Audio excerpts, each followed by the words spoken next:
কালী পুজো মানেই বারাসাত। বারাসাতের কালী পুজো যে কতটা বিখ্যাত সেটা মোটামুটি সবাই জানে, সেটা আর বলার অপেক্ষা রাখে না।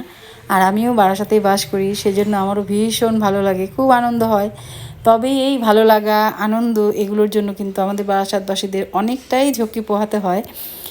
মোটামুটি 4-5 দিন তো আমরা গৃহবন্দী থাকি, কারণ 3টে থেকে শুরু হয়ে যায় নো এন্ট্রি। তারপর মোটামুটি এই 4টে 4:30 পরের থেকে শুরু হয় হাজার হাজার লক্ষ লক্ষ মানুষের ভিড়, ঢল আর কি যাকে বলে।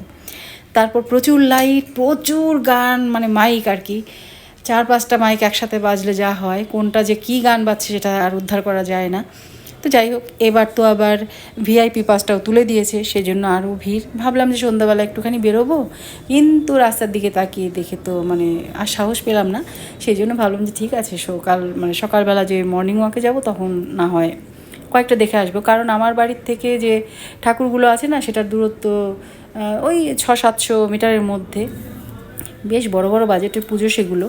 তো তাই জন্য মর্নিং ওয়াকে বেরিয়ে কয়েকটা ঠাকুর দেখে এলাম। সেটা হলো নবপল্লী বয়েজ, তারপরে গেছিলাম নবপল্লী অ্যাসোসিয়েশন, যেটাকে আমরা পার্কের মাঠ বলি আর কি। তো সেইখানে দেখলাম, তো দিনের বেলাতেই এত ভালো লাগলো দেখে, তো রাতেরবেলা যখন লাইট জ্বলবে তখন এগুলো যে আরও কতটা ভালো লাগবে সেটা তো আর মানে কি বলবো, সেটা আর বলার দরকারই পড়ে না। তো যাই হোক, আপনারাও আসুন, বারাসাতের ঠাকুর দেখে যান, খুব ভালো লাগবে।